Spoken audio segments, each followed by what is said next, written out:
حضرت ابن عباس رضی اللہ عنہما سے روایت ہے کہ رسول اللہ صلی اللہ علیہ وسلم ایک رات تہجد کی نماز سے فارغ ہوئے تو میں نے آپ کو یہ دعا مانگتے ہوئے سنا: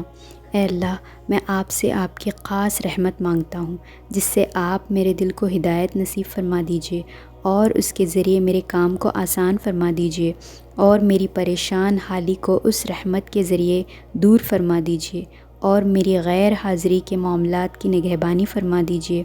اور جو چیزیں میرے پاس ہیں ان کو اس رحمت کے ذریعے بلندی اور عزت نصیب فرما دیجیے اور میرے عمل کو اس رحمت کے ذریعے شرک و ریا سے پاک فرما دیجیے اور میرے دل میں اس رحمت کے ذریعے وہی بات ڈال دیجیے جو میرے لیے صحیح اور مناسب ہو، اور جس چیز سے مجھے محبت ہو وہ مجھے اس رحمت کے ذریعے عطا کر دیجیے اور اس رحمت کے ذریعے میری ہر برائی سے حفاظت فرما دیجیے۔ یا اللہ، مجھے ایسا ایمان اور یقین نصیب فرما دیجیے جس کے بعد کسی قسم کا بھی کفر نہ ہو، اور مجھے اپنی وہ رحمت عطا فرمائیے جس کے طفیل مجھے دنیا و آخرت میں آپ کی جانب سے عزت اور شرف کا مقام حاصل ہو جائیں۔ یا اللہ، میں آپ سے فیصلوں کی درستگی اور آپ کے ہاں شہیدوں والے مہمانی اور خوش نصیبوں والی زندگی اور دشمنوں کے مقابلے میں آپ کی مدد کا سوال کرتا ہوں۔ یا اللہ، میں آپ کے سامنے اپنی حاجت پیش کرتا ہوں، اگرچہ میری عقل ناقص ہے اور میرا عمل کمزور ہے، میں آپ کی رحمت کا محتاج ہوں۔ اے کام بنانے والے اور دلوں کو شفا دینے والے، جس طرح آپ اپنی قدرت سے ایک ساتھ بہنے والے سمندروں کو ایک دوسرے سے جدا رکھتے ہیں کہ کھارا میٹھے سے الگ رہتا ہے اور میٹھا کھارے سے الگ، اسی طرح میں آپ سے سوال کرتا ہوں کہ آپ مجھے دوزخ کی آگ سے اور اس عذاب سے جس کو دیکھ کر آدمی دہلا کرنے یعنی موت کی دعا مانگنے لگے، اور قبر کے عذاب سے دور رکھیے۔ یا اللہ، جس بھلائی تک میری عقل نہ پہنچ سکی اور میرا عمل اس بھلائی کے حاصل کرنے میں کمزور رہا اور میری نیت بھی اس تک نہ پہنچی اور میں نے آپ سے اس بھلائی کی درخواست بھی نہ کی ہو جس کا آپ نے اپنی مخلوق میں کسی بندے سے وعدہ فرمایا ہو، یا کوئی ایسی بھلائی ہو کہ اس کو آپ اپنے بندوں میں کسی کو دینے والے ہوں،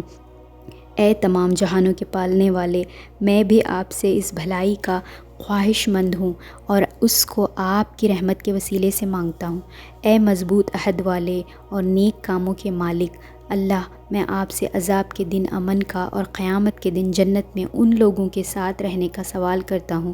جو آپ کے مقرب اور آپ کے دربار میں حاضر رہنے والے، رکوع سجدے میں پڑے رہنے والے اور عہدوں کو پورا کرنے والے ہیں۔ بے شک آپ بڑے مہربان اور بہت محبت فرمانے والے ہیں، اور بلا شبہ آپ جو چاہتے ہیں کرتے ہیں۔ یا اللہ، ہمیں دوسروں کو خیر کی راہ دکھانے والا اور خود ہدایت یافتہ بنا دیجیے۔ ایسا نہ کیجیے کہ ہم خود بھی گمراہ ہوں اور دوسروں کو بھی گمراہ کرنے والے ہوں۔ آپ کے دوستوں سے ہماری صلح ہو، آپ کے دشمنوں سے ہم دشمن ہوں۔ جو آپ سے محبت رکھیں، ہم آپ کی اس محبت کی وجہ سے اس